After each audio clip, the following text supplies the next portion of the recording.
Uh, we've come to an important point, I think, at where we're at here, and I think maybe one explanation of why some people are not here is I think I sent a notification around saying that we expect your draft papers to be out today.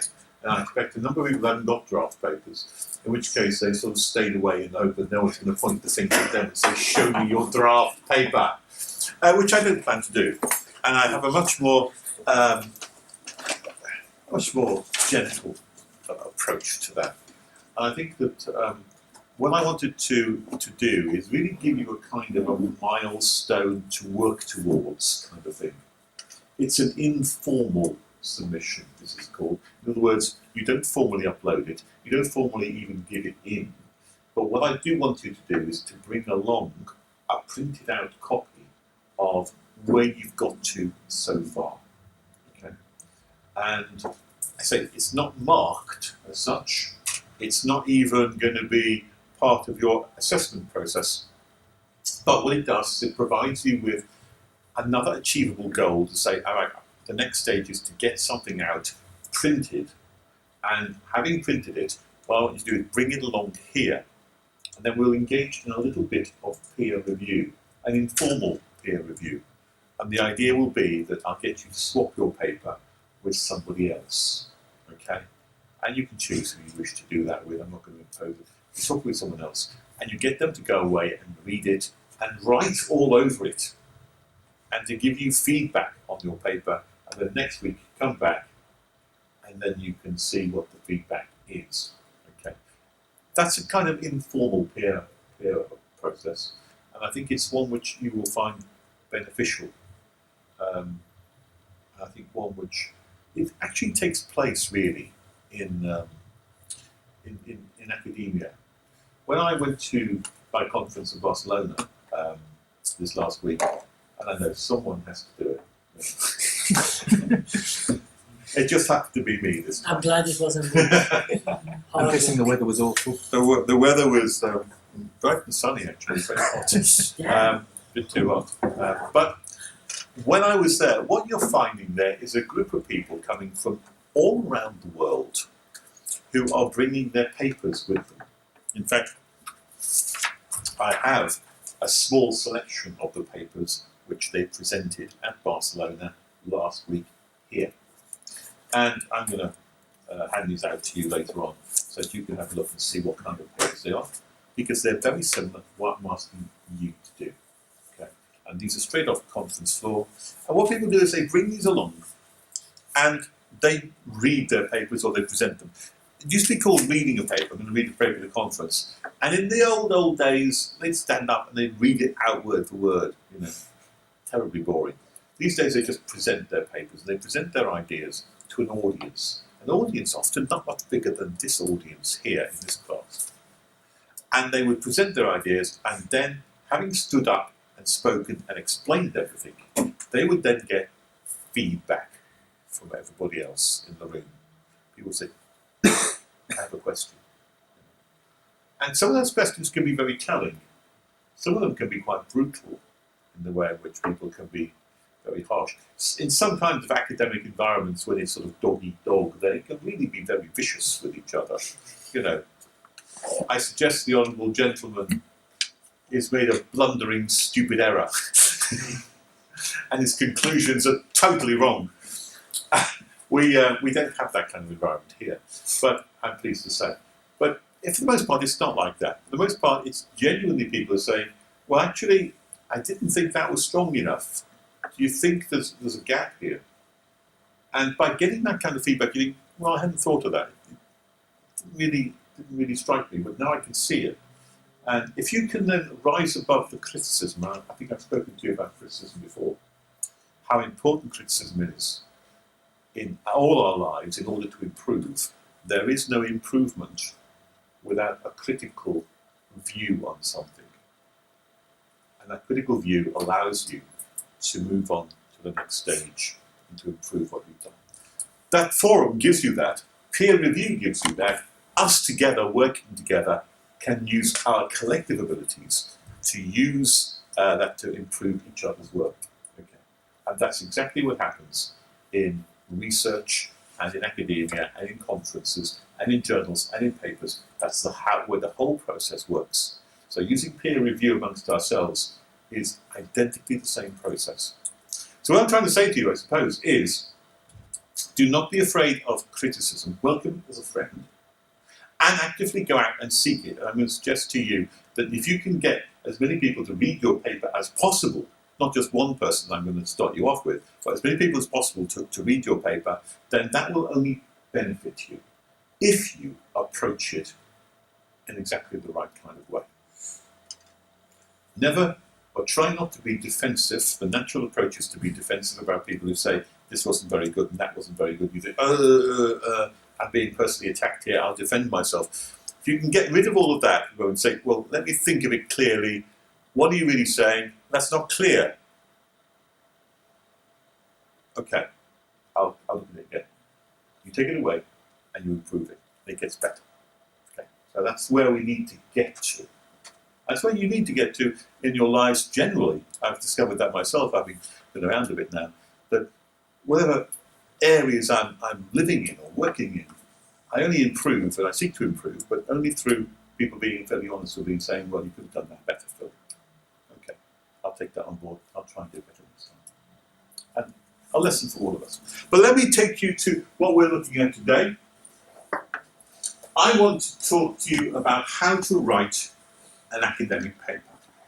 Sorry, the bulb is either too dim or the sun is too bright. It's one of those two things. But today we're going to be looking at how to look at an academic paper, and I'm hoping you'll be able to read the board here. We are moving now on from doing the research work, doing the background literature review that we've been working on. We're looking to generate maybe some of our own ideas based upon what we've read, taking as a starting point the things that we've read about in other people's papers, and we're thinking, right, my contribution is going to be this. This is where I may have something to say. This is where I have a solution to a problem. This is where my ideas come in, and this is why I'm going to write a paper, because I want to get my ideas down, and I want to get them published, and I want to get them put out. This was the paper which I produced with my colleague David Newell, who lives along the corridor from me. We both went to Barcelona, and we presented this paper. It happened to be on the development of an adaptive learning system. I'm not going to go into it. If you want to read the paper is available, actually amongst this pile here. It's all about how you can totally get rid of lecturers like myself, have a learning system which will adapt to your own personal needs based upon your own requirements on something we call the student signature, which is a set of parameters which defines where students are at and how that changes. That was the paper which I produced. Now, there's a fundamental fallacy as to why people write papers. I suppose that most people tend to think that you write a paper and you give a talk mainly to impress others in your faculty, to gain recognition, and finally to get promoted.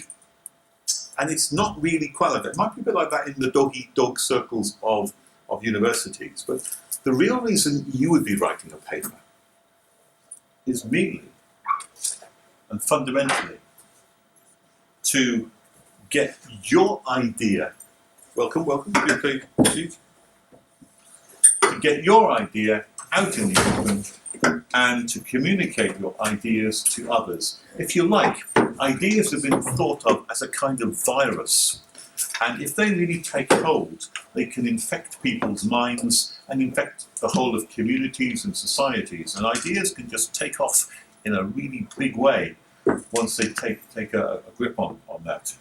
Intellectual graffiti. Digital graffiti? Intellectual. Intellectual graffiti, unless it's valuable.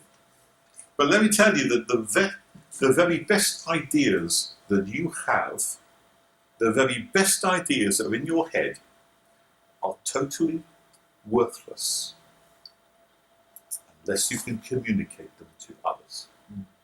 Okay, that is the key point about writing papers. Your ideas are worthless if you keep them to yourself. Ideas are meant to be passed on to other people, and I'm going to show you how we do that through writing papers. This is the fundamental model for writing papers as to how people go about doing it. They say, first of all, you get some kind of idea. And getting the idea, by the way, is sometimes the hardest bit. And I've often had students come to me and say, I can't get any ideas. I've got a piece of paper in front of me, and it's completely blank, and I don't know where to start. I've got no idea where to start. I've got a blank idea. What do you do in those circumstances? It's very simple. The solution is always the same. The reason your piece of paper is blank and your ideas are blank is because your mind is blank. And the reason your mind is blank is you need to go and fill it up with something. And the way you do that is very, very simple. You go onto the internet, or you go to the library, or you go to pick up a book, and you get a pile of papers, and you sift through them, and you pick out the ones that you find interesting, and you sit down and you read them. And you fill your mind up with ideas. And you know what that does? When you fill your mind up with ideas, that makes your own ideas come alive, and it sparks ideas from you. The idea that steel sharpens steel is the idea that other people's ideas sharpen your own ideas. And they give you ideas. They make you think about things. So if you have a completely blank mind about something and you really want to get, something started, go away and read stuff. That is the solution to that. Go away and read it, make notes, and start from scratch. Read whatever you like, as long as you find it interesting, stimulating. And by stimulating, brings forth ideas from within you. Okay, that's where you start. You get an idea, do the research, read around it, go look at the papers, go look at books, go look at anything you like. Even, dare I say, go look at Wikipedia if you need to, just to get a grounding in it, but don't stop there. And then, once you've done the research, you can then sit down and write the paper. That is the standard model writing of how to write papers. You do it that way around. That, of course, is in many ways the ideal, but it is in fact not real. In real life, you don't actually do your writing of papers and your research in that kind of way. I'm telling you a kind of secret here, which no other researcher will let you in on this, because they fear that they're getting this totally the wrong way round, and this is really bad practice. I'm just telling you what's real life here, though. This is how it really is in real life. What does happen is you get your idea, and once you've got your idea, then you start writing your paper. And when you started writing your paper, then you realise there are gaps around here, and then you start and go and do your research. And you might think that's totally the wrong way around, and yes, in theory it is totally the wrong way around. But that's truly what really happens in real life. You get an idea and you start writing it down. And the idea for that is quite good, because by doing it, by acknowledging that we're doing it this way, what that actually does is it starts to make you focus your ideas. So even though you may not have done the research properly yet, and don't tell anyone I've told you this, because outside here they'll say, you've told them the wrong way around, they've got to go and do the research first and then write the paper. In reality, when you start writing the paper, it gets you to focus your ideas. It gets you to think about things in categories. It's things that, what's my headings going to be? How am I going to put a bit there? What bit's going to go there like that? It crystallises out all the stuff you don't really understand, because there's gaps there. And then it opens up a way for you to start having dialogue with other people. Look, I didn't really understand this, or, can you help me with this idea? And you go and talk to someone over a cup of coffee. And that way, you generate ideas from other people again. And you start writing the paper, but the paper, you can't write it properly because you've got your structure there but you haven't got all the bits and pieces that you need. So it forces you to go out. It gives you a structure, it gives you a focus, it gives you coherence when you start putting pen to paper, or rather fingers to keyboard, and it makes you go out and do this bit. And then that feeds back really to finish this off. So that's the real model of how writing a paper works. How many people agree with me? Yeah. How many people ever tell you that's the way to do it? Nobody. Well, can I just say, I think a lot of the research is done before you even are consciously aware of having had the idea. Yeah, I think that's true. That's true. There's a lot of, particularly the more widely read you are, the more stuff just sort of settles, and then cross-links occur, even without you really knowing about it. You think, oh gosh, that links with that a little bit. Your subconscious mind hands you an idea and says, what do you think of this? And you look at it and say, that's genius. Because you've been thinking about it for years. That's your ego. Yeah. That's good. So sitting down, starting to write the paper is how you begin to develop your ideas in the first place. So that's the first lesson for us today here, because I imagine a lot of you are sitting down here thinking, I haven't started this, I haven't done this draft, you're expecting a draft from me, I haven't done it. That's because I haven't done all the research yet, I haven't done all the work I need to do. And my point to you is this, don't bother trying to do the research properly first before you put pen to paper. Start putting your pen to paper. Start getting your ideas down as much as you can. Start structuring them as much as you can. Start getting that focus from actually having to just writing it down. And then, when you've got stuff down, then go out and find the stuff which fills the gaps in it. And read around the subject and inform it in this kind of way.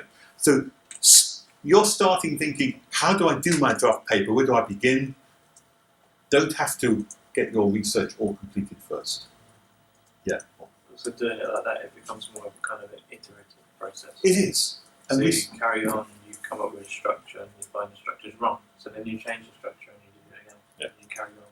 And good research is entirely iterative because it has that critical thing built in. This wasn't good enough, let's change this. And the critical bit is how you improve it all the time. And there are lots of different loops going on around here because some of those loops may involve other people saying, read this paper for me and give me some feedback. And then that goes back into rewriting the paper. And there may be other stuff where you do an experiment maybe and you get some data in or you do a survey and that comes back in forms of paper as well. So don't think of it as your first draft has to be your final draft. It isn't. It's a constant series of drafts. I think the paper which I showed you was draft 8 or 9.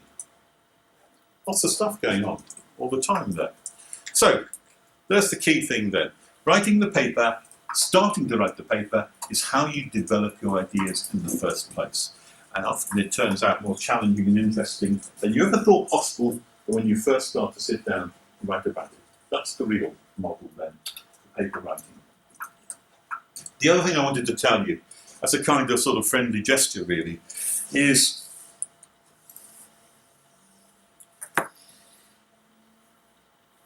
for some people, this may be the very first time you've had to write a paper. Some kind, I don't know. And it can be an intimidating prospect. It can be that you feel to yourself, gosh, I've got to have a fantastic idea before I can sit down and write a paper or get anything published. It's not true. Fallacy. It's not true. You don't have to have a fantastic idea. Start off with a dull and boring idea, or start off with a simple idea. Start off with something you're not too sure about idea, not a certain idea. And you'd be surprised how often these things grow into ideas, sometimes very good ideas, But start off and don't be intimidated by the fact that you feel, these people have written fantastic things, how can I do that?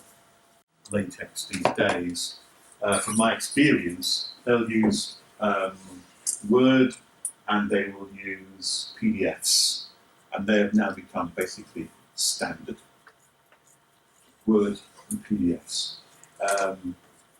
Except for maybe some rather abstruse mathematical formula kind of things, which just have to have everything precisely laid out. That might be very useful. So I'm going to accept from you a PDF. I think we're going to ask for PDFs in this, so you can use Word to save this PDF. That'll be fine. and that'll be okay. I will tell you more about the styling of this later, but this document is now available to you. It's on the website, it might be you as we speak, and it's got these sections to it. All of this, as I say, is words which you remove or substitute for something else. But do not change the font, the margins, the size of anything. Everything has to be strictly adhered to. So when you come to use this template, you click in here and you type in your paper title. You remove whatever else is in there, you type it in, and that is exactly the right size and centered and all that kind of thing. If you've got a subtitle, you probably may not have. If you've got a subtitle, put it in there, remove everything else, but keep the style the same, and then simply delete what you're not using. Then you need to put in your stuff there, and there's an abstract here, an introduction here. You can read through this. This actually gives you advice on formatting. All manuscripts must be in English, all this is true. These guidelines include complete descriptions of the fonts, spacing, and related information for producing your proceedings manuscripts. Please follow them as if you haven't any. And if you have any questions, direct them to me. Your abstract doesn't look like it's proportionally spaced. Is that deliberate? The other paragraphs are. Well, all I can say is that was the one that was given to me. That's centred rather than it should be justified. I think you're right. Yeah, the others are quite clearly. Yeah, they're justified all the way down here, but this one isn't. And let me double check that. Yeah. And if it's wrong, I'll repost it. Good point. Right. So if you read through here, it will actually give you advice on how to prepare your document. But one thing I want to impress upon you, this is the thing which is probably the most important, and that is whenever you submit a paper to any conference or to any journal, you must follow the formatting and the layout exactly. You must not change a thing in terms of the format or the style. And if you do, then they will keep sending it back to you until either you have changed it properly or the deadline is expired. Okay? There is no variation on this. There is a zero tolerance to altering the format. So you must keep everything precisely correct.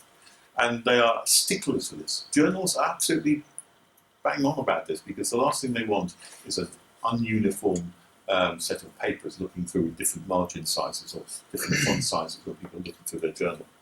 And they expect you to get it right, just as I will expect you to get this right too. And give you the template to do that. Dr. Davies, question. Yeah. I'm okay with using the Harvard referencing and citing when you're actually writing paragraphs and things like that.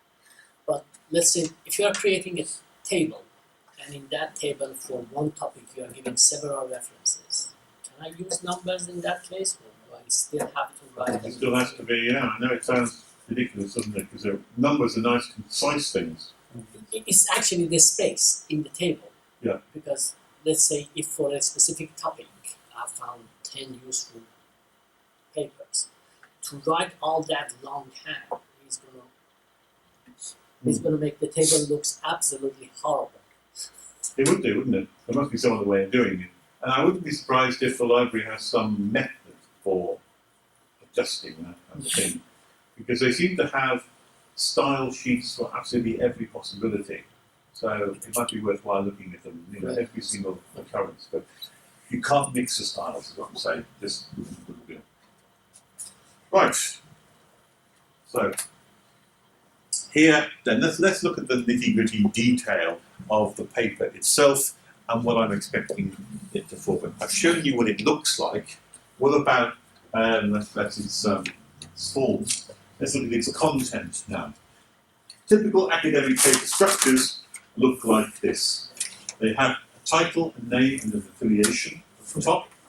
They have an abstract, They have keywords, they have an introduction and related work, literature review possibly. They have a statement of whatever the problem is. They have a statement of the idea that's involved somehow. They have the details of that idea and the proof, and they have the conclusions and further work. They also have acknowledgement and references as well, which I'll mention to you. Now, when I say this is typical, I do not mean that you have to follow this plan slavishly. Yours may not fall into this exactly right. You may not have this kind of thing or in this order. This is just typical. This is how a lot of them are. Yours could be different if you have a good enough reason for having something different. There is no right or wrong way. It must have some things in it. Actually, there are some right and wrong ways about these first three. They have to have the title and the abstract and the keywords. And usually an introduction is where you normally begin, but if you've got a very good reason not to, you might begin with something else. It's up to you. But I just want to take you through then the steps of how to do these kind of things and make sure that you understand how you do this. So let's go through this, and we're going to be using stuff here which will enable you to start putting your draft paper together immediately once we've finished this section. So, name, title, name, and affiliation. The paper title is actually very, very important. And it's very, very hard to get a good paper title. Most paper titles are boring. Most paper titles do not bear a second look. If you can create a title for your paper which does deserve a second look, or grabs people's attention in some way, or is clever in some respect, then you've attracted probably more people to look at your paper than you would do normally. The big problem with papers is the same problem as trees. A tree in a forest is easily lost and easily forgotten about and easily walked by. A paper, amongst the thousands, hundreds of thousands of papers produced, is easily forgotten and easily passed by. Your problem is to grab people's attention and make people look at your paper. One way of doing that is a good title. So you need to think about titles. Don't just put the first thing that comes down into your head, because a title will grab people's attention. And in many ways,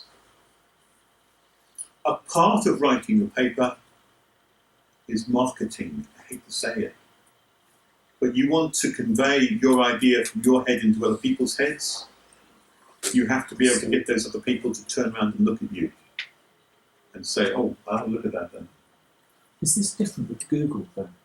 Yes, it probably is. Because if you've You have got, to pay them money. well, no, I was thinking, if you're given an essay to write and you've typed the entire essay title into Google and a paper pops up with that as its title, then you think, oh, I think I'll read that one. Yeah, well, Regardless of how boring the title is, if it matches your essay, true. you're going to read it.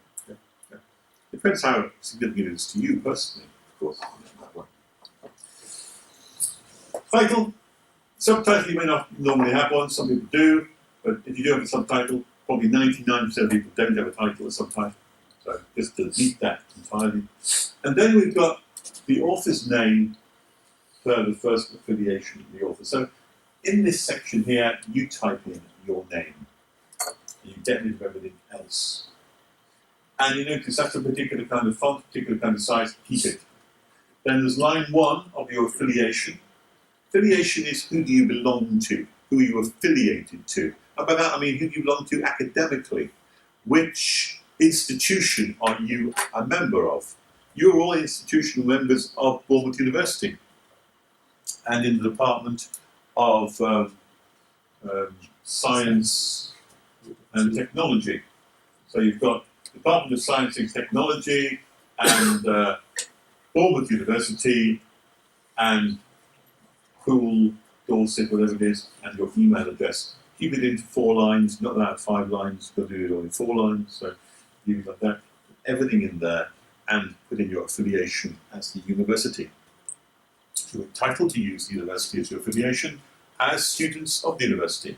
Staff and students can do that. No one else can, I think. So you need to be able to make full use of that. That provides you with some academic credibility already. Back at your that's aligned with a particular institution. Okay, that's title, name and affiliation. Make sure they are clear and put in. The second thing, the abstract, the thorny and difficult issue of the abstract. Gosh, how do you do that? What is an abstract? I'm going to define for you here. An abstract is a single paragraph, not two paragraphs or three, a single paragraph of writing which summarizes the entire paper. And by the entire paper, it summarizes not just the things which you are writing about, but also your conclusions as well, and summarize your conclusions. Some people don't like to write an abstract which gives the game away, kind of thing. You know, they think, I want to keep that little bit till the end, and they've got to read to the end, and they get the sort of the punchline. But then you have to put the punchline in the abstract, so people get to know what it's about up front. What is your solution? What is your answer? What is your conclusion in a sentence at the end? Now, these people here, Kent Beck, have produced a kind of an algorithm for producing an abstract.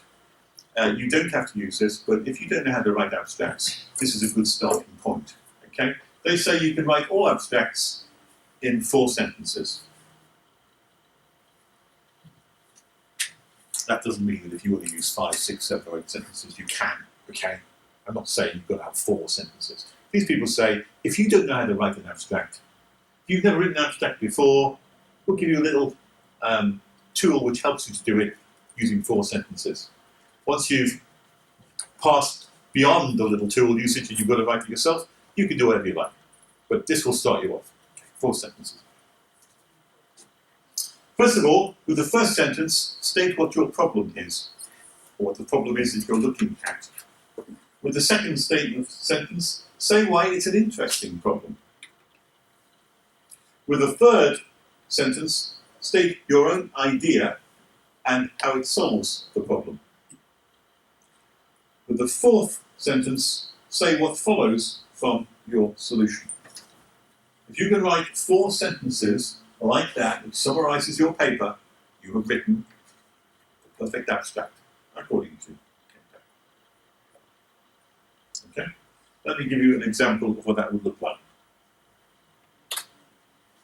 I hope you can read that. It's quite faint. There's 4 sentences. I put them in 4 different colours just so you can see what the sentences are beginning. You don't do it in colours. So, first sentence. Let me just remind you. It's all about state the problem. Okay? Many papers are badly written and hard to understand. That's the problem. Okay? Why is the problem interesting?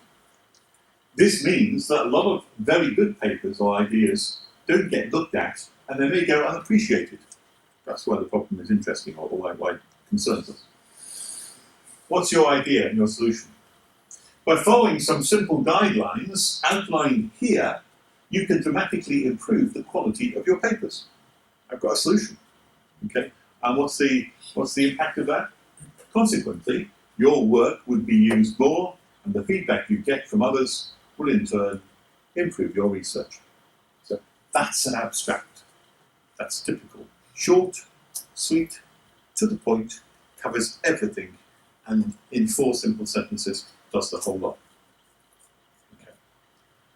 It's only one model. If you want to write a bit more than that, go and you do so. But if you don't know how to do it, use that method. Any questions? Does that make sense? Okay, you can all write abstracts now. Next thing, keywords. 2 to 6 words I said on here. And that comes in after the abstract. You usually have to put in keywords. I've just taken a selection from that paper, and you can see down here keywords, component, formatting, style, stylings, insert, whatever it may be. That comes in just before the abstract. Now the keywords are actually very important. The keywords are important because those keywords go into a keyword database, and when your paper is listed, there is a database of keywords attached to your paper. And when people want to go to things like Google or to an abstract database or to a paper database, they type in various keywords. What am I interested in? I'm interested in multimedia, or I'm interested in ontologies, or I'm interested in this, that, or the other. I type that in, and from that keyword database up comes a list of papers. So these are searching algorithms or tools for finding your paper. It's used in, yeah. Would you use, the reason I'm asking is that the IEEE is slightly different. It says the index of terms instead of saying. Does it say index of terms? Yeah. I think it only says keywords, but maybe I'm... The one I've got says index of terms. Would you use keywords or would you use the index of terms? Well, I think if whatever it's called, it makes no difference. It's the bit that goes into the database for that. And choosing the right keywords, though, or index of terms, is a difficult job. Because what you're up against is trying to make your keywords meaningful enough that when someone types it in, they'll come up with your paper and not 1,000 other papers. That's where you have to be not too general and not too specific. So, for example, I've got some good keywords here. Ontology is a kind of how you organise knowledge systems, and people who are specifically interested in that can go and type in ontology, and they will come up with those kind of things. Probably ontologies, actual systems. But there are some very bad terms you can use as keywords. Computers. Why would that be bad?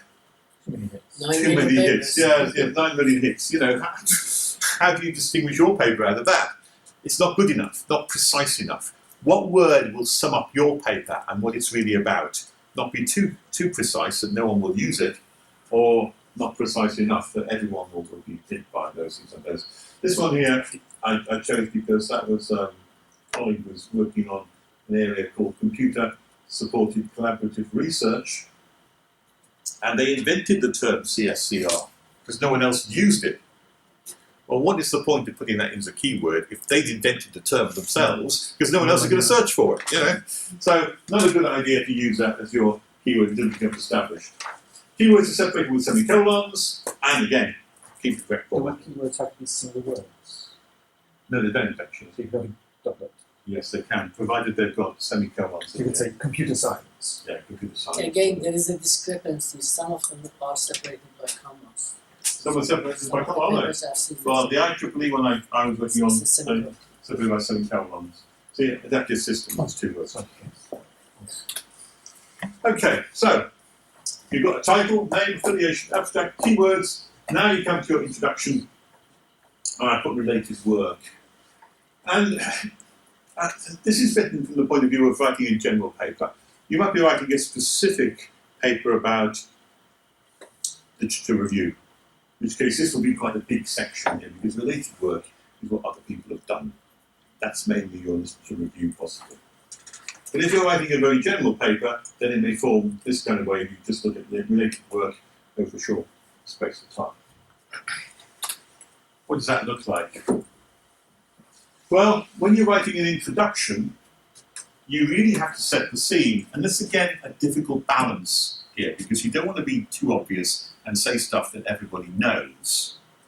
You know, for example, if you are writing a paper and you're talking about methodology that you're adopting, if you are writing about a software methodology and you're going to use or not use the waterfall methodology, what you do not want to do is spend 2, 3, 4, 5, 6 paragraphs or a page explaining what the waterfall methodology is, because everybody knows what that is and it's not relevant. You know, you just say, I've used that. To something particular to you is more what it's about. It's not about explaining stuff which everybody knows. Okay, so an introduction, though, needs to set the scene, explain the question which you're looking at, what problems were you tackling. These are questions you can ask yourself in putting your introduction together. You know, if you don't know what to put in your introduction, then ask yourself these questions, and in asking the question, say, if I put those answers down, would that give me a coherent explanation of the background of my problem? Probably it would. what problems, why do the problems need solutions, what methods have been tried, what constraints do I have, well, all those kind of questions are very useful to help set the scene, put the context together. And you do it with reference to other people's work, as much as you can. So, you can review the approaches that other people have done, you go to the library for journals, all kinds of other things. There's lots of reading you can do. And when you write about other people's work, you quote other people's work, ask yourself these questions. What have they achieved in their work? What's their conclusion? What are the shortcomings in other people's work? And outline the way in which you will use their work. So there you have other people's work that you're referring to. And I want you to remember this.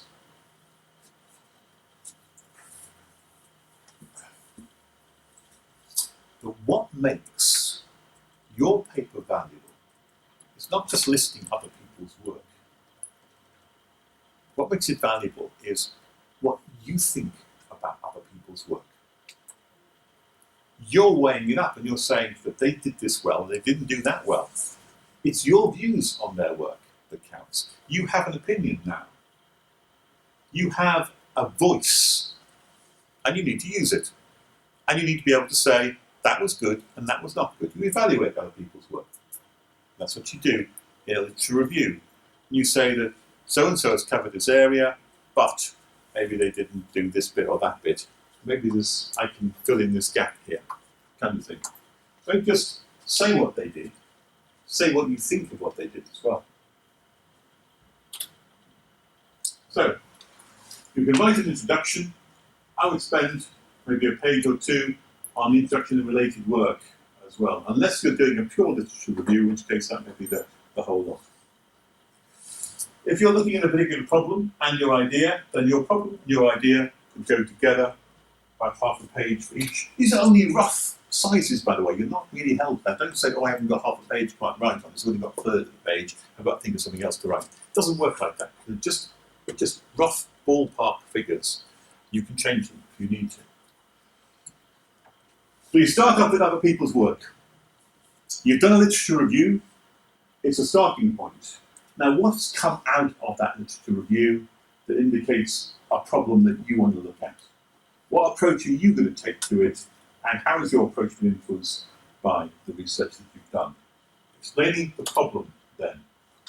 Here's an example of a problem and an idea and the way in which you're adapting what other people have done. Here's a typical way in which that might be done in a kind of way. We adopt the notion, and this, by the way, is made up in but it's the form of what I'm talking about here.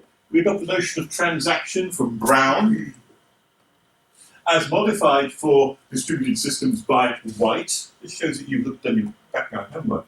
Using the four-phase interpolation algorithms of Green. And our work, though, differs from White in that our advanced revocation protocol deals with the case of priority inversion as described by Yellow. So in other words, I got a contribution to make. These people have done something. These have been modified by this guy here. These have been added to by this fellow. I know all about that. I'm fitting my work into that, to what they've done. I have a niche here, and my bit here is taking the stuff that they've done and finding a gap where it doesn't quite fit and using a different tool and technique, and I'm doing it in this way. That's my contribution. It's what I'm doing, set into the context of other people's work.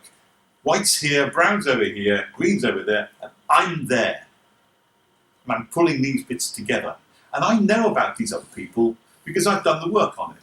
I've read their papers. I understand what they've done. And you should understand that I know what I'm talking about. That's what that says. You've done your background homework, you know where you stand. If you don't know your context, if you don't know where you sit with regard to other people, or what you're doing with respect to them, then you maybe don't know what you're talking about. You don't even know it's been done by some other people. That's the key. This brings us down to the details, and this may involve more to do with your actual project work itself, rather than this part of it. but your project or your paper will make claims. The claims that you make in your paper, the ideas that you have, need to be substantiated. There's no point in going in and saying, I believe this to be true. Well, it may not be true. Who's to say it's true? But I have evidence, I have arguments, I have support. And this is what I'm going to present to you now. The body of the paper provides the evidence to support your claim. Every claim that you make, you need to make sure that you identify the evidence attached to that claim. Don't make any claims in your paper that doesn't have some evidence. And by evidence, it might be referring to someone else's work, some other papers, a reference here, something else, some results that you've got, some survey that you produced, some electronic equipment to produce a figure, whatever it may be. Every claim you make must be backed up with evidence. And the reason for that is that your paper has to be reliable. It has to be dependable. It's not just opinion. It's not just what you think. You've got arguments. You've got justification. You've got evidence for it. Okay? That is the key point. That's what makes your stuff substantial and reliable. And evidence can be all kinds of things. Analysis, comparisons, theorem, measurements, case studies. Bring it out. Show it. Make sure people understand sources, using sources wisely. The last thing I really want to say to you about that, just to finish that bit off, was that you really need to make sure that you do give full credit to anyone who has assisted you in your paper, because there's nothing worse, I think, when you send a paper in than if you imply that the idea is your own, and the referee knows it's not your own. You know, because you got it from somewhere else. In which case, that is a bad thing. But if you do know that the idea is not your own and you're pretending it is, then that's even worse. That's even badder. So either way, it's bad. Always give credit for people and be as generous as you can in that kind of way. That really helps to enhance your own reputation within the academic world. Right, that's just my personal paternal advice there. Finally, we're looking at conclusions, and the conclusion is the bit at the end where you sum up everything. You have to have a conclusion, and you have to make judgments, and you are answering this question here, really. Here's the first question. How far were the objectives achieved? You had a problem to solve, you had things to do, you had a plan to organise, you had an idea to execute. How far did you get? Did it work out okay? Are there bits still to do? Have there been missed out? Did it not work out okay? Did it fall flat? What have you got? Make a judgment about it. Remember, judgment is all about being critical. Critical is the word from the word krito, which is the Greek word. Krito, I judge, I make a judgment, I weigh things up like a person with a scale balance, and I weigh it up and I say the good things go here, the bad things go in here, I weigh it up and I think this is how it looks. And if you're using your critical faculties, you're using your critical thoughts, your critical mind, you're making professional judgments every time. Get into the habit of making critical assessments of everything you come across. Newspapers, political parties, the European Union, the Greek national debt, whatever it may be, make critical assessments because you need to weigh up things and do not let people get stuff past you which you haven't weighed up for yourself. Okay? Make sure you have a reason for the judgment that you make. And any questions you need to answer to test your ideas, put those in your conclusions too, because there may be still things to go further, and how you might want to find out the answers to those questions. And are there any other approaches you haven't tried which could be thought of or can be used by other people? All that can go in your conclusions. In terms of literature review, so if you go back one slide back, so I can Yep. You haven't done anything yet. In other words, you haven't done your project. No, I'm speaking here in very general terms, Abby. So this is an outline for writing a paper in journal. Okay. We have to apply that then to our particular paper, which is probably a literature review, and which all the work will be done in that. Now, that will apply to a lot of people here, that you're just going to do a literature review of other people's work and state the position where things would lie. Some of you may have other ideas, and you may actually want to start to do some other kind of work and put some other ideas forward. And I've known some of these papers to contain more primary research and secondary research in some cases, not in every case. So this is a general picture for a wider scope, and it will stand you in good stead. I'm not telling you just how to write this particular paper for this particular unit. I'm telling you how to write papers for all time. You know, outside of this unit, outside of this university, elsewhere. This is how you write papers. This is what they generally contain. So it's got a wider scope than that. You have to tailor it though to your needs. And don't forget, everything I'm saying to you now is not set in stone. It is not, it has to be done that way, that way, that way. This is just one way. If it suits your purposes, use it. It's a guideline. But guidelines can be moved around or changed if they don't suit the circumstances. If you have a good reason for doing it differently, then all you've got to do is do it differently. Okay? Fine. Right. Let's have a look. Future work. Little section at the end, usually, just pointing the direction of which way you're going. This might be quite big for you because you've got a project to do and you might want to put the project stuff in. But this is the things you wanted to do but couldn't do at the moment. And different ideas, different approaches, different ways to go, taking the work further. Why should you do them? Why didn't you do them so far? What would you do in a different way? Those kind of questions are the questions to ask yourself and to put answers to those questions in the future work or in future conclusions. Okay. I've also got a section on here on acknowledgements.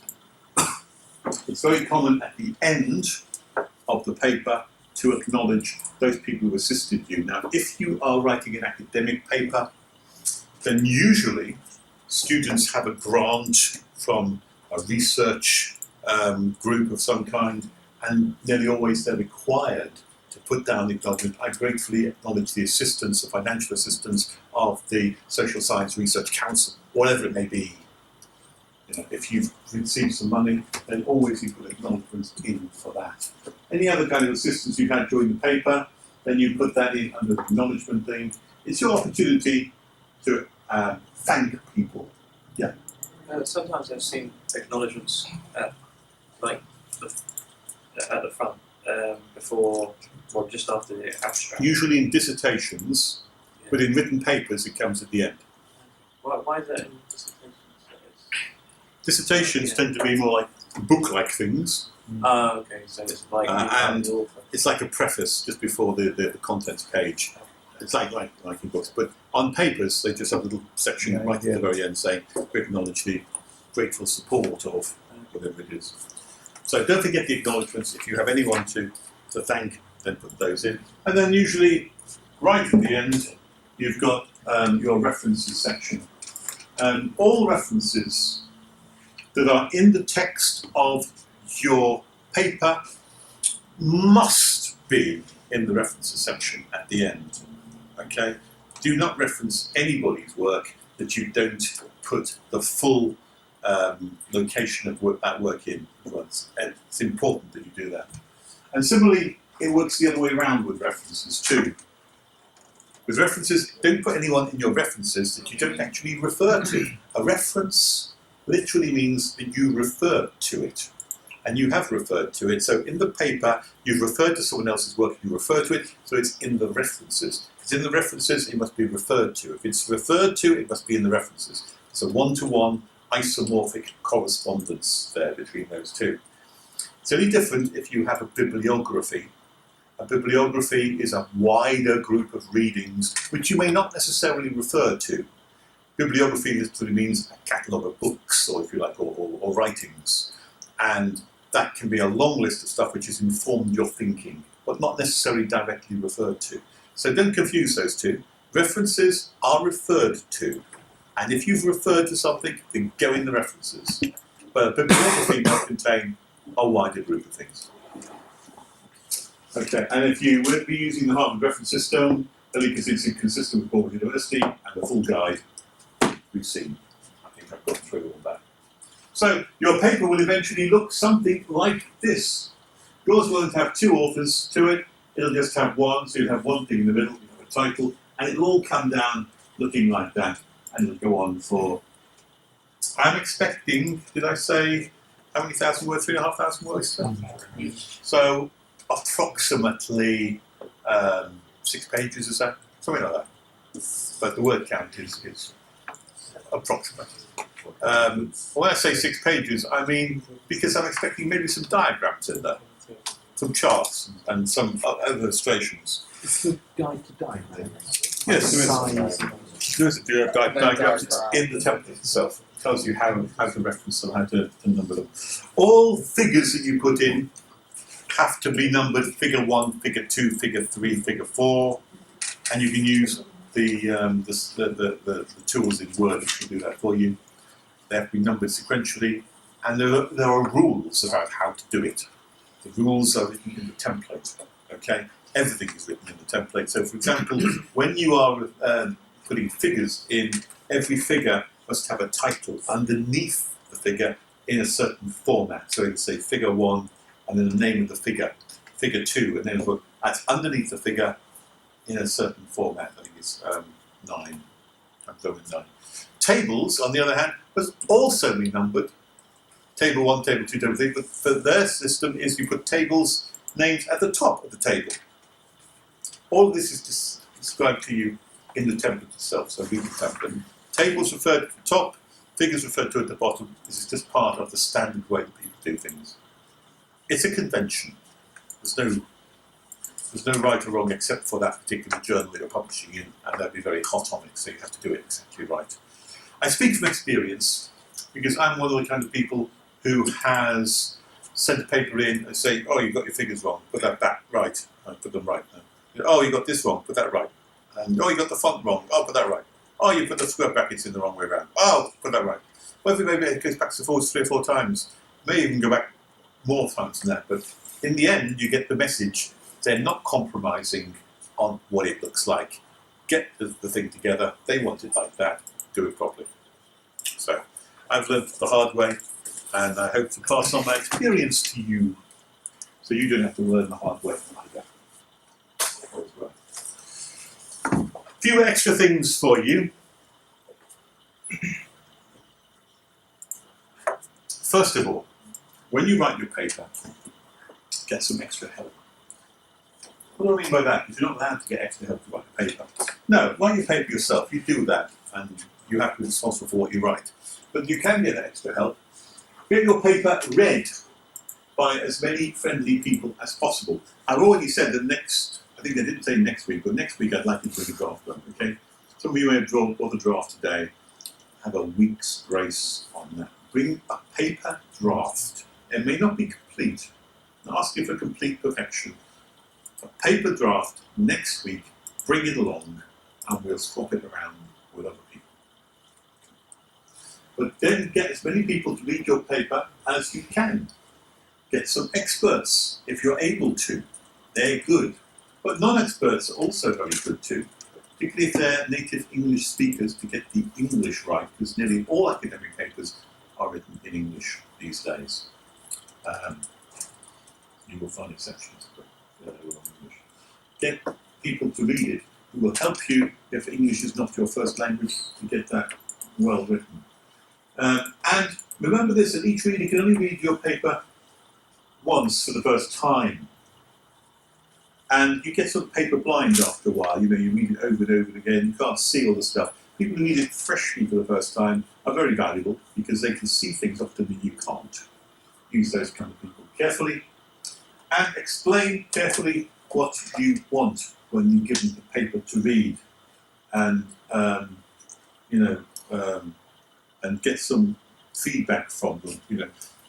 I don't just want spelling mistakes. I want you to explain to me whether it flows well. Ask them what you're particularly after. Be clear about that.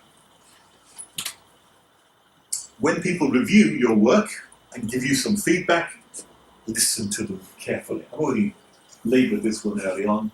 But every review is gold dust. That's quite true to you because it's the review, the peer review, which gives you the feedback which lets you to improve. If you do not get the feedback, you may not be able to improve because you may not see what you need to improve. Another pair of eyes will enable you to see the things that need to be improved. Okay? And so be grateful for whatever criticism comes your way. It's really hard sometimes to take criticism, but you are able to get yourself into a position where criticism is seen as a friend and not as an enemy.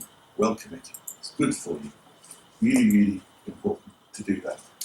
And I think I did have a do not respond to the kind of criticism that you get. I've made note of by saying, thank you for your criticism, you stupid person, you didn't understand I meant this, that or the other, did you? If they didn't understand that you meant this or the other, maybe it's because you didn't make it clear enough. You know. So go back and make it clear enough. You know. If it's not clear to your reader, it may not be clear to other people either. More general stuff. Always submit by the deadline. Though I'll tell you a secret about conference proceedings. They nearly always tell you a deadline 1 week before the real deadline, because they know what people are like. So they tell you this has to be in on the 1st of May, and then as the 1st of May comes and comes, you're working hard and hard, you haven't quite got there yet, and it's the 30th of April, and you know it's going to be in tomorrow, but you haven't quite got there. Suddenly a message comes out saying, because of the requests, we have extended the deadline 1 week. And you think, thank you. That's so good. Yeah, That happens almost every single time I send a thing to a paper to a conference, because they build that in, but they don't tell you that. It's so that, you know, as the deadline approaches, you put more urgency into it, more work into it, and you get there. But sometimes, if you give an extra week, you get even better. So some conferences do that, but do not depend on it. Try and submit by the deadline. I don't do it here. Well, maybe I did. I can't remember. Did I do this? Yeah, bring your paper next week. Next week, that's right. Keep exactly to the length restrictions. They usually tell you exactly how long your paper is going to be.